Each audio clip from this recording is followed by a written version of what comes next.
Hey Essential students, it's Pastor Ethan. I'm so excited to be in my house tonight, even though I'd rather be with y'all at youth group. But well, what better opportunity when I'm quarantined to be able to sit down and share a quick devotion with y'all guys. And that's exactly what this is. We're going to go through a really awesome story in the Bible.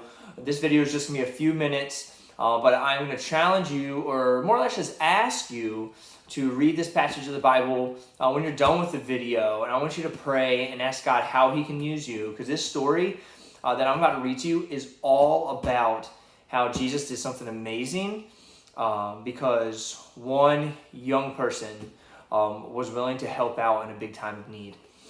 So we're going to go ahead and jump right in here to John chapter 6. And this is when Jesus fed the 5,000. And that's 5,000 men. That's not even counting women and children. So we're talking a lot of people here.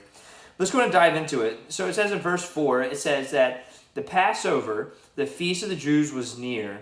Therefore Jesus, lifting up his eyes and seeing that a large crowd was coming to him, he said to Philip, "Where are we to buy bread so that these may eat?" I love Jesus saying that, and probably, or definitely I should say, knowing that there's nowhere around that's going to feed this many people, that they're going to have to be able to buy that. And Philip knows that. And Philip replies to Jesus. In verse 6, Jesus said he was saying this to Philip to test him, for he himself knew what he was going to do. Philip answered Jesus. He says, 200 denarii worth of bread is not sufficient for them, for everyone to receive a little. That's a great answer. 200 denarii. A denarii was a day's wages back then. I mean, even today, if you take someone just making minimum wage, a day's wages, this is 200 days worth of wages, Philip is saying. If you worked for 200 days, even that money that you made wouldn't be enough to buy enough food to feed all these people. And it goes on to say, one of Jesus' disciples, Andrew, Simon Peter's brother, said to him, "There is a lad here who has 5 barley loaves and 2 fish.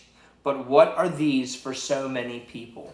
So here you have one of the disciples saying, "Jesus, you could work for 200 days and all that money that you would make if you only spent it on food wouldn't feed these people." And then you have another disciple saying, "Hey, I got a lad." A lad is a young person. Saying, "I got a young person over here, a student over here, that has just a little, 5 loaves and 2 fish." I sit here and I think about all these people hungry, gathered, and a student, this young lad, just had a little bit.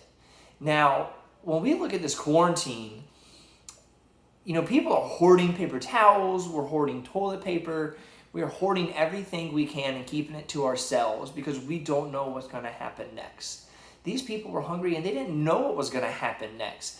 And I imagine if I was that kid, or if any of us were that kid, would we not be like, okay, I need to keep this to myself so I can make sure that I eat and maybe my brother or sister eats, or maybe my family has something to eat, because 5 loaves of bread and 2 fish, that's a pretty decent meal. That's what you might have for you and your family. Maybe a family of 2 or 3. Why don't you keep that to yourself? Everyone's doing that right now with this quarantine.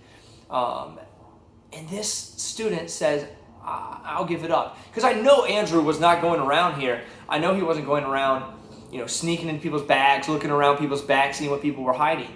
I'm assuming that this kid just kind of said, hey, this is all I got. And here's a great thing. Jesus said, have the people sit down. Man, is that not what we're doing right now? Is just sitting around, quarantined? Jesus said, sit down. Watch what I'm about to do. I'm about to do an amazing miracle. And he did. He went on to feed these 5,000 men, not including women and children, all because a young person said, I'm willing to share. I'm willing to take what I have and use it for the people around me, use it for the community around me. So that's what I'm asking you. What do you have that God can use? Because here's a great thing about our God, our Savior, Jesus Christ. He not only created this amazing world, this universe, and everything for us. And because of that, because of his mighty power and his love, he could so easily just snap his fingers and everything be perfect the way he wants it, and everyone could be full, bellies full, and be out of quarantine, everyone be safe. But what the creator of the universe is doing here is he's giving the opportunity to someone to be part of something bigger than themselves. This one young lad had very little. What do you have? What do you have that when you wake up in the morning, you say, man, I don't have a lot. I don't have a lot of talents, or maybe I just have a little gift. Man, what could I do? How could I do something to impact the people around me? If you don't know, I encourage you to pray. I encourage you to ask our leaders, ask me, but most importantly, ask God. God, what can I do to help the people around me? What can I do to help my community? If I look around and I see thousands and thousands and hundreds of thousands of people across America, across the world, just waiting for something great, just waiting for a rescue, waiting for a breakthrough that God's going to do, because he can do it. But Jesus used somebody here. He used a student. He can use you too. Man, how amazing would it be for Jesus to take something small that you had and affect thousands of people? That's my encouragement to y'all, guys. That's John chapter 6. Go ahead and read into it. If you have any questions or comments, please put it in here under the video. Like, share this video. Get it out to your other students. Let them know that it doesn't matter how small they feel or what they're going through right now or how insignificant they feel against this huge pandemic. God can use you, because I promise you, that little lad that morning, he didn't wake up saying, man, God's going to use me to affect thousands of people today. But he was willing to give, he was willing to share, and he was willing to be used because he wasn't being selfish. So that's my encouragement to y'all, guys. Like, share, comment, and I really look forward to talking more with y'all.